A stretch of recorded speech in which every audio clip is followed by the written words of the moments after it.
Donc aujourd'hui, on reçoit Christine, Christine, Kitine, oui, voilà, Christine pour les intimes, qui a eu la gentillesse de venir témoigner sur ma chaîne pour pouvoir vous donner son message sur son expérience de vie et ouais, son message du cœur.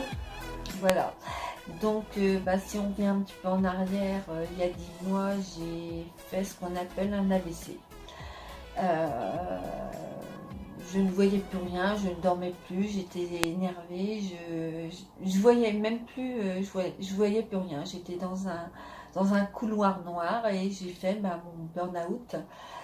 Donc derrière, après rééducation, en fait, c'est là d'ailleurs où j'ai pu voir des gens qui avaient besoin, qui sont tombés plus bas que moi en fait, qui ne parlaient plus ou qui ne marchaient plus et qui ne marcheront plus ou qui ne parleront plus parce que derrière c'est une rééducation qui est très lourde et qui est très longue et on ne sait pas, même un médecin sera incapable de vous dire si vous reparlerez, si vous remarcherez, si vous servirez de vos membres.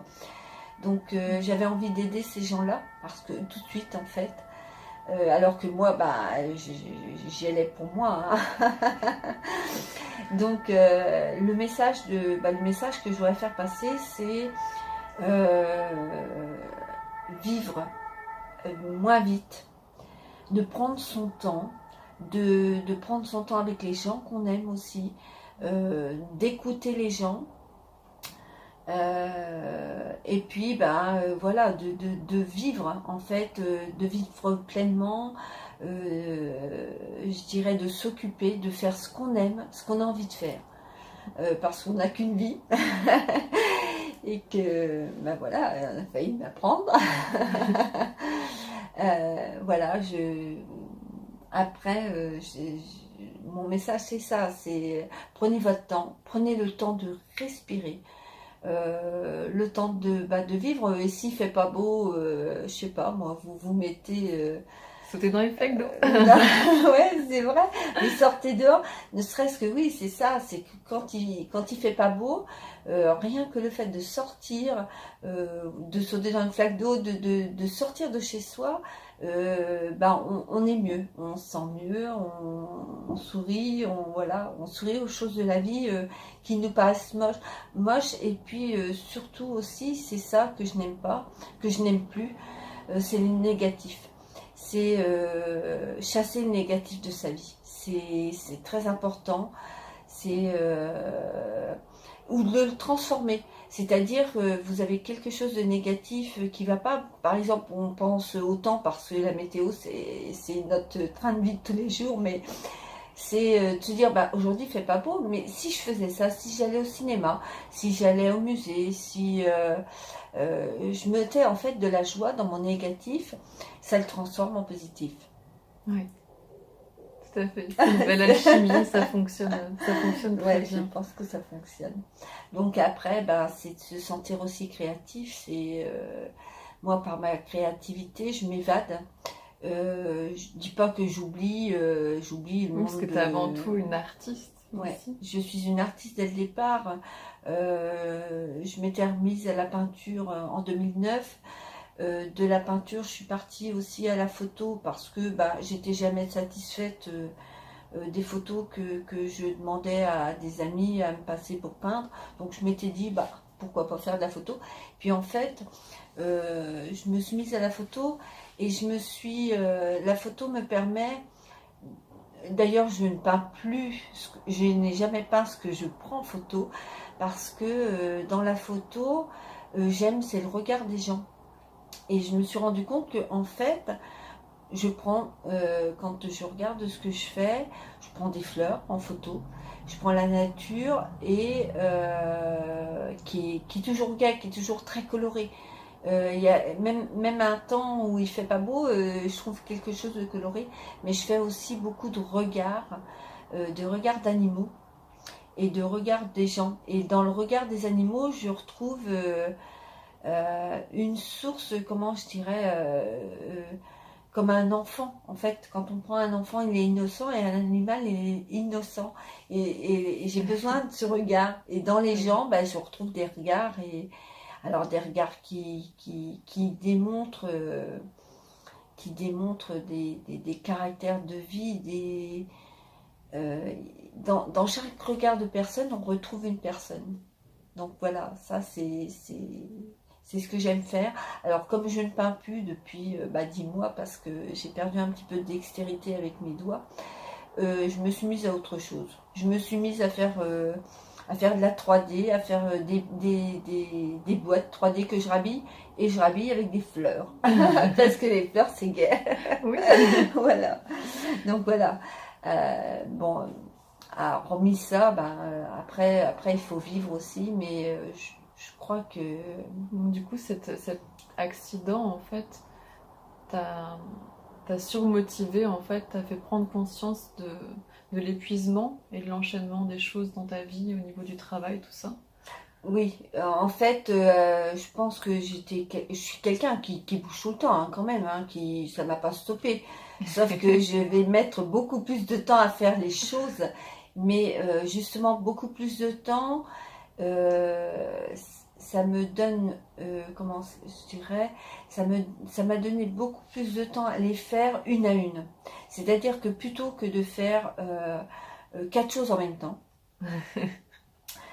Je pense qu'il y a beaucoup de gens qui vont se sentir visés. 4 choses en même temps, je bouge toujours, mais je fais les 4 choses à un temps différent. Voilà. Et puis, à un temps différent, c'est-à-dire que je vais aller jusqu'au bout de ma démarche. Si j'attaque à faire une boîte, eh ben, je ne vais pas aller faire des photos à côté. Je ferai mes photos dans 1 jour, 2 jours, voire 8 jours, mais je les ferai. Mais dans un temps, je me donne plus le temps de faire les choses, de les faire plus profondément en fait. Voilà. Plus 36 choses en même temps où j'ai la tête qui a explosé. Voilà. Donc voilà, et puis oui, donc il en a retiré du positif de tout ça, des prises de conscience. Ouais, surtout de la prise de conscience que en fait, faut aimer les gens, même des gens qu'on a perdu de vue, faut aller vers eux déjà. Et puis, c'est aimer et vivre avec les gens qu'on aime. Et surtout, bon, j'ai un exemple, c'est mes filles, mais je pense que j'ai perdu des contacts avec des gens, et c'est être à l'écoute aussi de ce que les gens ont, ou ce qu'ils voudraient dire, ou c'est être à l'écoute aussi oui, à l'écoute des gens, je pense. À l'écoute. Et puis, oui, de ne pas passer à côté de quelque chose, de se dire on a le temps, je sais pas, je vais aller voir tiens une tante qui est loin, mais on a le temps de la voir, mais sauf que la tante elle a plus beaucoup de temps elle de vie, et c'est d'aller voir les gens quand on a envie. Voilà. Remettre les priorités, ouais. S'écouter plus, prendre plus le temps et respirer. Mettre de la joie. Mettre de la joie, retirer le positif, retirer le négatif, et ou le transformer en positif. Voilà. Et s'autoriser aussi à être ou à faire les choses qu'on ne s'autorisait pas peut-être avant. Parce qu'on se dit, basta, c'est pour soi. Et il faut le faire. De se dire, oui, je ferai plus tard ce que j'ai ça à faire, je ferai ça plus tard. Mais non, il n'y a pas de plus tard. Il n'y a pas de plus tard parce que ça vous touche, c'est comme un champ électrique, ça vous touche d'un coup. Et le plus tard, si vous a touché, si cette pression électrique vous a touché, vous avez pris un coup sur la tête, et plus tard, il n'existera pas. Donc si vous avez des choses à faire qui vous plaisent, faites-les. C'est à les faire, oui. Ouais, et le message, du coup, au niveau du travail, de comment c'était, sans rentrer dans les détails. Non, sans rentrer dans les détails, parce que...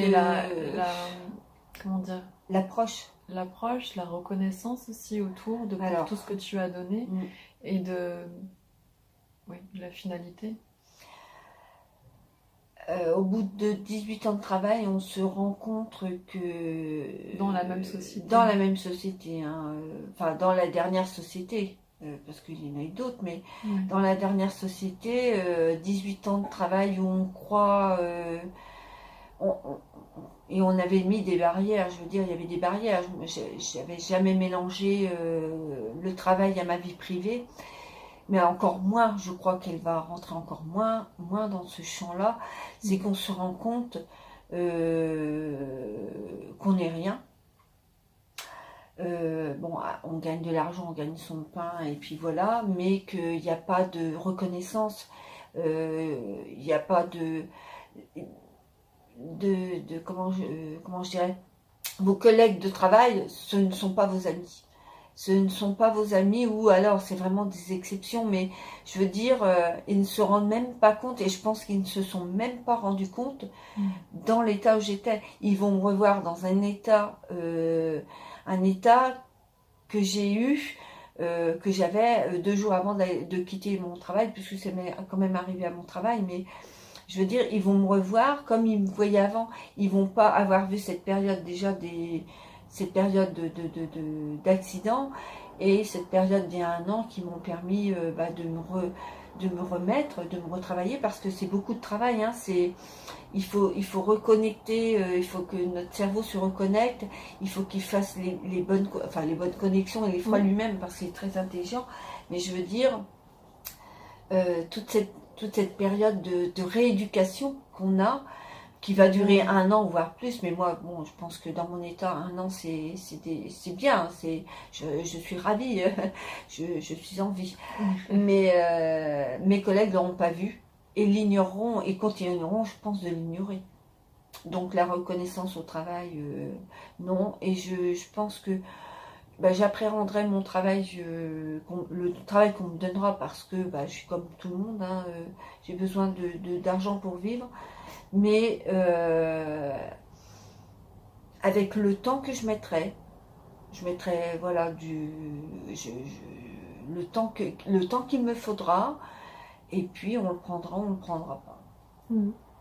Ce qui est chouette, c'est que tu as quand même une force d'esprit, et maintenant tu te dis ok, je ferai ce que je pourrais faire.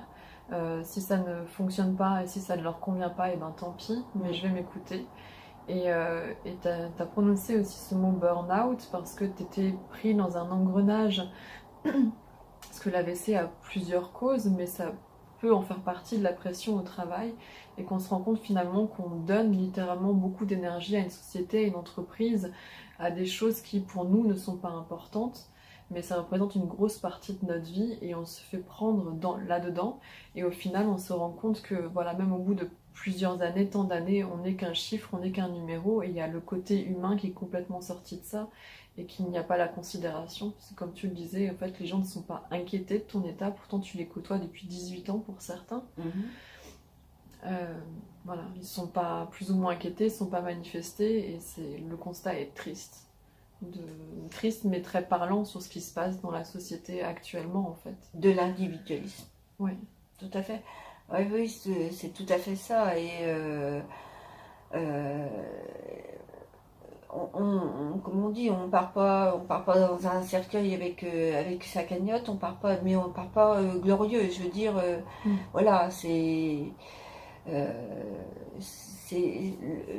tuer au travail, non, c'est fini. Je veux dire, non, voilà, on nous en demande de plus en plus, et en fait, si on l'accepte, on rentre dans cet engrenage. De toujours faire plus, jusqu'au jour où il y en a qui font un burn-out, il y en a qui n'en font pas, mais si chacun de nous mettait dans son travail un petit peu plus de vie, de recul, on n'en viendrait pas là. Je pense que en fait c'est un engrenage, et c'est la vague. C'est la vague qui vous emmène dans un roulis incessant, et elle s'arrête jamais. Donc non, si elle s'arrête, la mer est calme, elle s'arrête, on prend du temps, on fait son travail, mais avec beaucoup plus de temps. Et de détachement. Et de détachement aussi. Ah oui, de détachement totalement. Et quel conseil, parce que pour y être passé, tu aurais à donner aux personnes qui sont prises dans cette vague-là, au travail, qui se sentent du coup pas bien, qui sentent que ça pourrait être un burn-out qui pourrait arriver? Comment tu pourrais les alerter ou... Est-ce qu'il y aura une petite phrase que tu pourrais leur dire pour que ça leur donne la force de peut-être se dire ok, il va falloir que je me pose en fait, que j'observe ce qui se passe? C'est de penser c'est déjà de penser... Enfin, moi, pour moi personnel, du coup, maintenant, c'est de penser à mes enfants, par exemple. De penser à mes 2 filles, qui m'ont beaucoup aidée. Et justement, à l'inverse, quand je vois comment elles se démènent à leur travail, elles ont 30 ans, la trentaine, comment elles se démènent à leur travail pour la considération qu'elles ont, déjà, même elles, à l'heure actuelle, je me dis, mais basta, faut se calmer, faut respirer, faut vivre à côté, faut voilà, faire une soirée en semaine, pourquoi pas avec des amis, et puis le lendemain matin, bon, on se sent déjà mieux. Ou bon, après au travail, bah, c'est dire tu m'as donné ça, c'est faire la priorité, dire oui, je prends. C'est ah bah il y a ça, il y a ça, il y a ça. Ça sera fait en un jour, ça sera fait en un jour, ça en un jour. Et vous êtes d'accord ou pas d'accord? Vous êtes d'accord, c'est bien. Vous n'êtes pas d'accord, tant pis. Mais je pense pas que après, c'est difficile de dire comment réagiraient les directions de ces entreprises, mais je pense que si on fait son travail en 2 jours, plutôt qu'en un, euh, je, bah après c'est que mon opinion personnelle, je pense on vous dira pas bah, à la porte, mais bon bah ça Non, c'est pas. Après, c'est sûr qu'il faut leur montrer les avantages aussi à mieux le faire. Parce que quelque chose qui est expédié, en fait, sera négligé. négligé en un jour et mieux fait en 2 jours. Voilà. Mm. Et aussi, donc on y gagne, en fait, au bout du compte, si ça peut être parfait en 2 jours. Mais c'est toute une approche, oui. Et donc, comme tu dis, en fait, Bah, maintenant que tu l'as vécu et que tu as vu, en fait, tu le vois que même ton entourage proche est concerné par le problème, en fait. Ce problème-là d'épuisement, d'être pris dans la vague et dans la boule, finalement, ça concerne tellement de monde. ah bah tout à fait. Et puis en face de nous, après, moi je m'étais toujours dit, pourtant voilà, je m'étais dit, avec du recul, j'ai quand même 50 ans, donc j'ai du vécu au niveau travail. Je m'étais toujours dit, bon, un directeur ou un patron, il est comme moi, hein, il va aux toilettes tous les jours. Et je l'imaginais, voilà, je veux dire, c'est un humain. Oui. Donc, d'un humain à un humain, se comprendre et se faire comprendre, voilà, c'est pas une machine qu'on a face à nous. Alors pourquoi on accepte de travailler comme des machines? C'est ça la question. Pourquoi on accepte de travailler comme des machines? Je veux dire, il n'y a qu'un pas de dire, t'es humain, voilà. C'est ça. Et c'est tout là le problème en fait, c'est que, à mon sens, c'est que le côté humain est complètement sorti des entreprises, des machines, etc. On nous demande constamment plus et à produire plus, et au détriment de la santé des gens, où on s'en fiche en fait du côté humain, alors qu'on aurait tout à y gagner en fait à y mettre plus d'humain, plus de cœur dans les choses et plus de considération. Mais d'humain à humain, non, je sais pas. J'ai l'impression qu'à un moment donné, il se fait un blocage, un bug, et que comme un gros détachement, et qu'on nous considère plus comme on nous comme considère comme des parce que c'est machines. pas gérable. Ouais. Donc, hormis dire stop ou ralentir.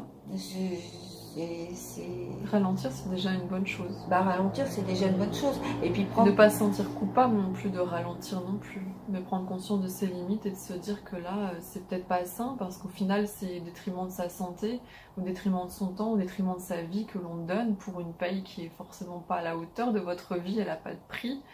Et ouais, et pouvoir ensuite avoir plus de détachement Mm. et avoir, se permettre d'avoir le choix de se poser la question est-ce que je voudrais changer et comment je pourrais changer.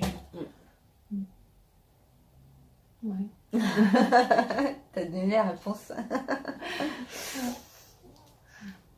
Et puis, tiens, caresser des animaux. Ça, Parce que vous voyez pas, mais les chats sont en dessous, ils sont papouillés. oui, c'est ça aussi. Par contre, je disais tout à l'heure, faire ce qu'on a envie de faire, mais aussi s'entourer d'animaux. Je trouve que enfin, moi j'ai toujours eu des animaux depuis toute petite. Là, j'en avais plus depuis quelques temps, mais en fait, c'est ressourçant. C'est savoir se poser. Alors, on m'avait conseillé, hein, j'étais allée voir quand même des spécialistes et voilà, en rééducation, c'est savoir se poser et ne faire rien. Et ne faire rien, c'est pas ne rien faire, c'est ne faire rien, c'est s'asseoir, c'est respirer, c'est prendre son temps et ne faire rien. Bah là, je fais rien, mais je caresse quand même le chat. C'est pas faire rien, c'est se remettre dans le moment présent et juste se sentir être. Voilà. Donc c'est un tout, c'est énorme en fait. Et c'est respirer. Alors on m'avait dit respirer aussi, c'est 5 fois, on inspire 5 secondes et on expire 5 secondes. Et on fait ça pendant 5 minutes, 10 minutes, un quart d'heure, pas plus. C'est se poser dans un coin, c'est voilà, prendre, même pas un livre, hein, c'est vraiment ne rien faire, ne faire rien. Prendre le temps d'apprécier ce qui se passe autour, ou de regarder un paysage, un soleil, une goutte de pluie, quelque chose en détail. Voilà, ça aussi c'est très important. Récupérer les yeux d'un enfant. C'est en fait, c'est profiter quoi, c'est profiter de la vie. On a la chance de voir, de voir, de sentir et de vivre et voilà, c'est l'essentiel. Ce qu'on nous apprend, c'est qu'en fait, profiter de la vie, pour profiter de la vie, il faut de l'argent, pour de l'argent, il faut trimer. Et donc c'est ça en fait la définition de la société, de profiter de la vie, alors que non, on fait complètement fausse route en fait. Là, c'est juste laisser passer. Alors l'argent, on en a besoin, oui, on en a besoin. On en a besoin. Ça fait partie des règles du jeu. Mais est-ce qu'on en a besoin de... Mais c'est savoir s'entourer, voilà. C'est savoir s'entourer des choses, des bonnes choses, des choses positives. Donc c'est tout ça, toutes ces belles choses qui en est retirées, qui sont... Et que je vais faire... Qui sont revenues de cette... Et je vais faire en sorte, bon, j'ai déjà travaillé, il n'y a plus que j'ai déjà retravaillé cette façon d'être, moi, par le plaisir de bricoler, le plaisir de faire de la photo, de regarder autour de moi, de me dire aujourd'hui il fait beau, il y a des... Voilà, ça j'ai déjà beaucoup travaillé, j'ai travaillé sur ma respiration, sur ma méditation, hein, parce que quelque part c'est de la méditation. J'ai travaillé aussi sur mes rapports avec les gens, c'est-à-dire que quelqu'un qui va être néfaste et négatif, tant pis, il a perdu quelqu'un, soit une amie ou pas une amie, mais il a perdu quelqu'un. Si le positif ne vient pas, par contre, j'ai envie d'être gay, j'ai envie d'être prise en photo ou envie de m'essayer une robe, je vais voir une amie. Voilà, c'est même pas, c'est pas futile, c'est simplement prendre son temps et de se ressourcer, sa ressource, et après on se sent mieux. Et quand on se sent mieux, on est capable, je pense, d'affronter le travail réel qu'on aura peut-être à faire, d'affronter sa journée, je pense. C'est vrai. En tout cas, c'est une très très belle leçon. des très beaux conseils pour tenter de prendre sa vie en main, ralentir et profiter, et surtout déculpabiliser de le faire. Parce que c'est ça, hein, on culpabilise tellement au départ de ça, parce qu'on ne nous apprend pas à faire ça. C'est pas qu'on nous apprend pas. En fait, on nous l'apprend quand on est enfant. Et quand on garde un enfant, il culpabilise pas forcément parce que il a pas les soucis que l'adulte a, et en fait en tant qu'adulte on perd je pense qu'on perd c'est pas une innocence, c'est un petit peu de l'innocence si on veut, on culpabilise de pouvoir s'amuser, Ouais. c'est ça, de pouvoir être heureux. On culpabilise d'être heureux, alors que dès qu'on est heureux, mais on a des ailes, on fait tout. Oui, Ouais. c'est ça. Il suffit de faire l'exemple de sauter dans les flaques d'eau et de regarder les gens autour. En fait, il y en a qui vont être complètement consternés parce qu'ils ont été dressés à ça, et d'autres qui auraient trop envie de faire pareil, mais qui n'osent pas. Alors, osons. Il faut oser, oui, il faut oser. En tout cas, je te remercie beaucoup. C'est un beau témoignage. Merci. Beaucoup. Je suis sûre que d'autres personnes auront besoin d'entendre ça, qui se retrouvent dans des situations de stress au travail, de prise, ou qui se disent aussi que voilà, il n'y a pas besoin d'en arriver jusqu'à là. Vous pouvez toujours agir avant, et si maladie ou autre arrive, servez-vous-en comme de ce point négatif, comme elle le disait, pour en faire du positif et pour en faire ressentir de très belles choses derrière, et pouvoir vous permettre de trouver votre joie et de vous penser à vous, de vous faire du bien, sans penser que vous devez rendre compte tout le temps à n'importe qui. La seule personne à qui vous devez ça, c'est vous-même. Vous devez de vous prendre soin de vous, de vous aimer, de vous apporter du temps. Il n'y a que vous qui le ferez pour vous-même. Et ouais, je pense que ton témoignage le dit amplement. Ouais. En tout cas, je te remercie beaucoup. Et je vous remercie d'avoir écouté ce témoignage, et je vous dis à bientôt dans une prochaine vidéo. Au revoir. Au revoir.